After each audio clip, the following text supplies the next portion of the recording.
खेलकुद महासङ्घका वरिष्ठ उपाध्यक्षज्यूहरू, उपमहासचिवज्यूहरू, सचिवज्यूहरू लगायत पदाधिकारी साथीहरू, खेलकुद महासङ्घका विभिन्न जिम्मेवारीमा रहनुभएका साथीहरू, सबैलाई म खेलकुद महासङ्घको तर्फबाट हार्दिकतापूर्वक अभिवादन र हार्दिकतापूर्वक सलाम व्यक्त गर्न चाहन्छु। र यो पत्रकार भेटघाटमा तपाईँ साथीहरूलाई हार्दिक स्वागत पनि गर्न चाहन्छु। पत्रकार मित्रहरू, हाम्रो गौरवशाली सङ्गठन खेलकुद महासङ्घले चौथो केन्द्रीय पदाधिकारीहरूको बैठक साउन 23 गते शनिबारका दिन अन्तर्राष्ट्रिय खेलकुद परिषद 7 दोबाटो स्थित अडिटोरियम हलमा स्वास्थ्य मापदण्डको ख्याल राखेर पार्टीका स्थायी कमिटीका सदस्य, मोर्चा फाँटका प्रमुख कमरेड टोबहादुर रायमाझी, त्यसै गरी पार्टीका स्थायी कमिटीका सदस्य कमरेड प्रदीप ग्यावालीको विशेष उपस्थितिमा इन्चार्ज कमरेड दावा तामाङ लगायतका नेताहरूको सम्बोधनसहित सम्पन्न गरेको छ। यो बैठकले नेपालको खेलकुदको इतिहासमा अलिक एउटा नयाँ बाटो कोर्नका लागि, अब नयाँ दिशा दिनका लागि महत्त्वपूर्ण फैसलाहरू पनि गरेको छ। म सरसर्ती तपाईँहरूका बिचमा यो प्रेस विज्ञप्ति पढिबाची सुनाउँछु र तपाईँहरूका थप जिज्ञासाहरू भएमा जिज्ञासाहरू मेटाउने प्रयत्न गर्नेछु र मेरो भनाइसँगै यो कार्यक्रम पनि समापन हुनेछ। पत्रकार मित्रहरू, हाम्रो गौरवशाली सङ्गठन नेपाल खेलकुद महासङ्घ नेकोसको चौथो केन्द्रीय पदाधिकारी बैठक यही 2078 साउन 23 गते शनिबारका दिन अन्तर्राष्ट्रिय खेलकुद परिषद 7 दोबाटो स्थित अडिटोरियम हलमा स्वास्थ्य मापदण्डको पूर्ण पालना गर्दै सम्पन्न भएको छ। महासङ्घको वैशाख 7 गते सम्पन्न राष्ट्रिय भेला पश्चात दोस्रो पटक भौतिक रूपमा उपस्थित भई पदाधिकारीहरूको पूर्ण बैठक सञ्चालन भएको। बैठकले साङ्गठनिक तथा समसामयिक विषयमा छलफल गर्नुका साथै महासङ्घका भावी नीति तथा कार्यक्रम समेत तय गरेको छ। पत्रकार मित्रहरू, नेपाल खेलकुद महासङ्घ लगातार खेल क्षेत्र, सामाजिक सेवा तथा समसामयिक राजनीतिका विविध मुद्दाहरूमा आफूलाई केन्द्रित गर्दै विभिन्न कार्यक्रम सञ्चालन गरिरहेको यहाँहरूलाई जानकारी नै छ। खेलकुद क्षेत्रलाई राजनीतिको मूल प्रवाहमा ल्याई खेलकुद क्षेत्रका अनेकन समस्यालाई पहिचान गर्नुका साथै यसको दिगो समाधान गर्ने र समग्र खेलकुद क्षेत्रको व्यावसायिक विकास तथा वृद्धिका लागि खेलकुद महासङ्घ सदैव तत्पर रहेको छ। मित्रहरू, कोभिडको दोस्रो भेरिएन्टको असरको प्रभावलाई कम गर्दै हामी सामाजिक जीवनलाई सामान्यकरण गर्नका लागि सहज होस् भन्ने उद्देश्यले महासङ्घले गत वैशाख 24 गतेदेखि नेकोसको आह्वान कोभिड नोभिड भन्ने मूल नाराका साथ विशेष राष्ट्रिय अभियानको थालनी गरेको थियो। महासङ्घका वरिष्ठ उपाध्यक्ष परशुराम बस्नेतले संयोजन गर्नुभएको उक्त अभियानले हालसम्म 77 जिल्लैभरि नै mask, sanitiser, face shield, PPE set, thermal gun, oximeter, gloves लगायतका स्वास्थ्य सामग्री वितरण गरेको छ। विशेष गरी फ्रन्टलाइनमा खटिएका र कार्य सम्पादन गरिरहेका ट्राफिक प्रहरी, पत्रकार, बन्द सत्रमा प्रशिक्षणरत खेलाडीहरू, प्रशिक्षक तथा व्यवस्थापकहरूलाई पहिलो प्राथमिकतामा राखी महासङ्घले सामग्रीहरू वितरण गरेको। बढ्दो मनसुनको प्रभावले विभिन्न जिल्लामा बाढी, पहिरो जस्ता प्राकृतिक प्रकोपबाट हुन गएको क्षतिलाई मध्यनजर गर्दै महासङ्घले सिन्धुपाल्चोकमा 2 ट्रक तथा मनाङमा 1 हेलिकप्टर, खाद्यान्न, लत्ता, कडपल्ला लगायतका सामग्री वितरण गर्ने कार्य समेत गरेको छ। मित्रहरू, कोभिडको कारणले खेलकुद क्षेत्रमा परेको असरलाई न्यूनीकरण गर्नका लागि र थप क्षति हुन नदिनका लागि महासङ्घले नेपाल सरकारका विभिन्न निकायसँग समन्वय गरेर असार 13 गते 205 थान तथा साउन 10 गते 575 थान भेरोसिल खोप विभिन्न खेलका अन्तर्राष्ट्रिय राष्ट्रिय खेलाडी तथा खेल पदाधिकारी र खेल पत्रकार राष्ट्रिय खेलकुद परिषदका कर्मचारीलाई लगाउने व्यवस्था गरेको थियो।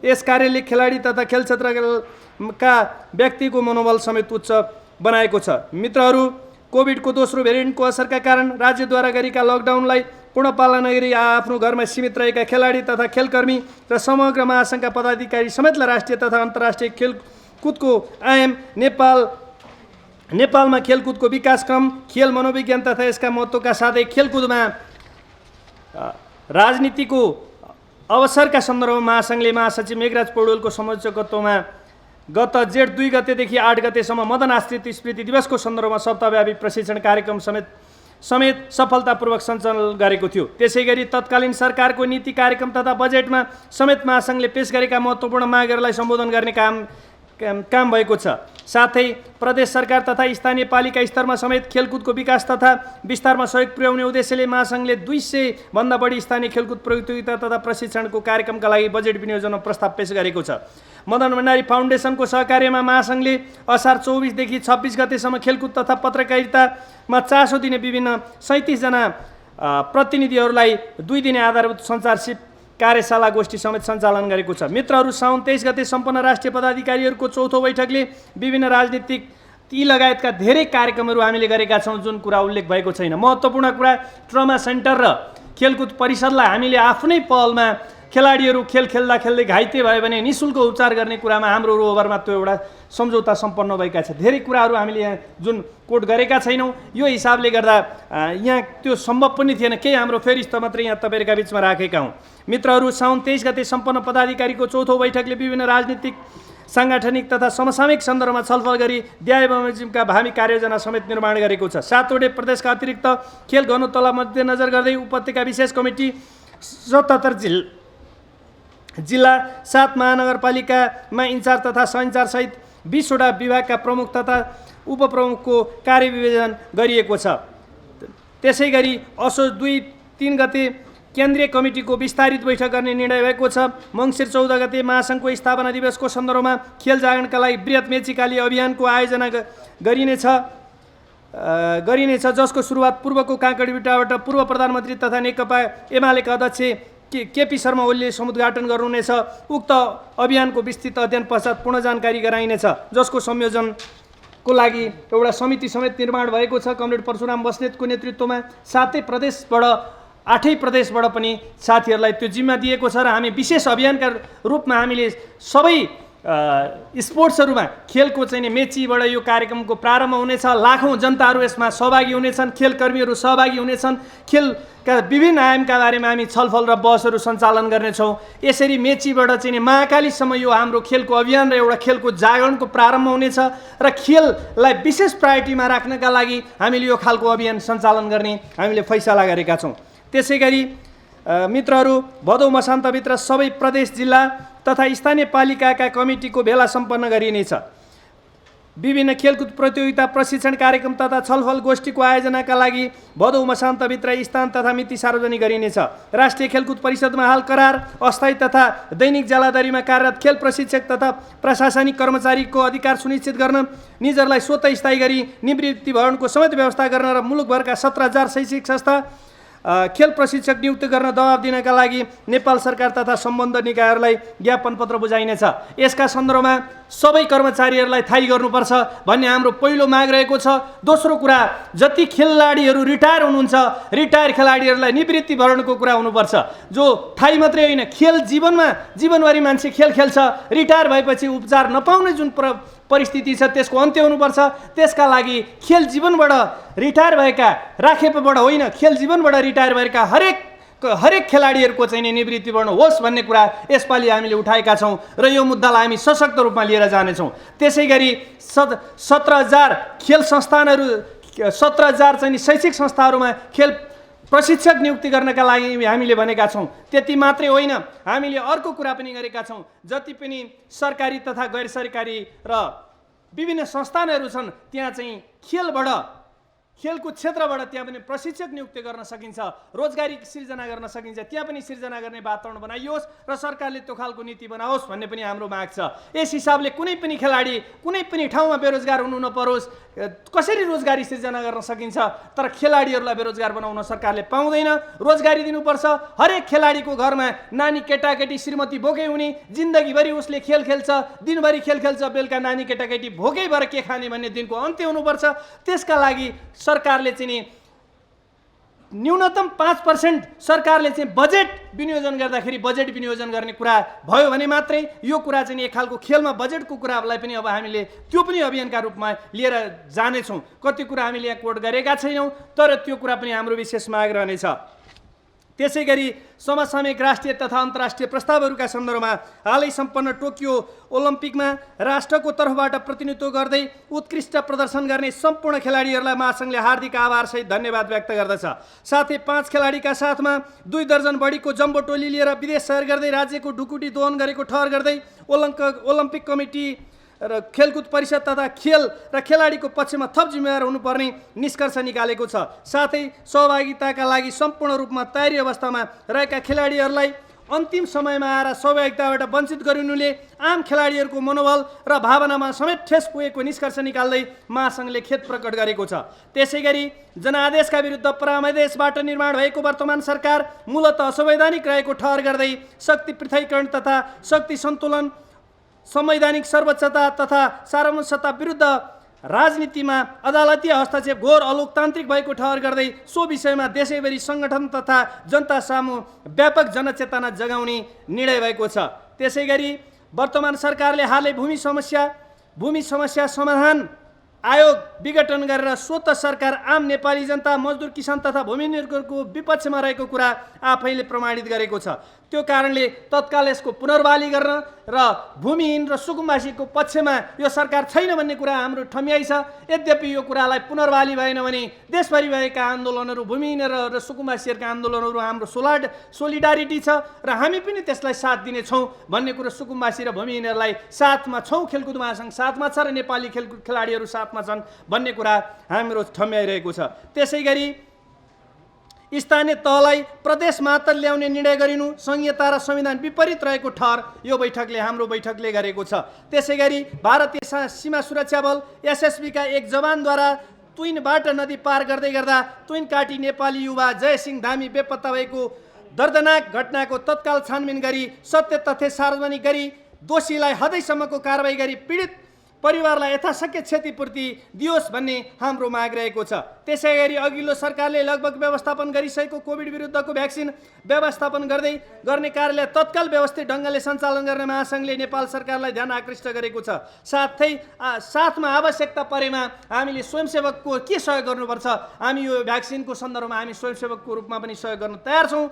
तर भ्याक्सिन हरेकको अधिकार हो र हरेकलाई तत्काल भ्याक्सिन लगाइयोस् र चाहिँ कोही पनि कोभिडका कारणले पर्ने दिनको अन्त्य होस् भन्ने कुरा हाम्रो बैठकले निर्णय गरेको छ। त्यसै गरी प्रधानमन्त्रीको नियुक्ति हुनासाथ ललिता निवास प्रकरणमा आरोपित फरार अभियुक्तलाई रातारात सामान्य धरोटीमा सफाई दिनु, कर्मचारी सडुवा बढुवा लगायतमा चलखेल गर्नुले सरकारको विश्वसनीयतामा गम्भीर आँच पुगेको महासङ्घको ठहर छ। त्यसै गरी यो सरकार भ्रष्टाचारीहरूको व्यथितिको कुशासनको प्रारम्भ यो सरकारले गरेको छ भन्ने हाम्रो ठम्याइरहेको छ।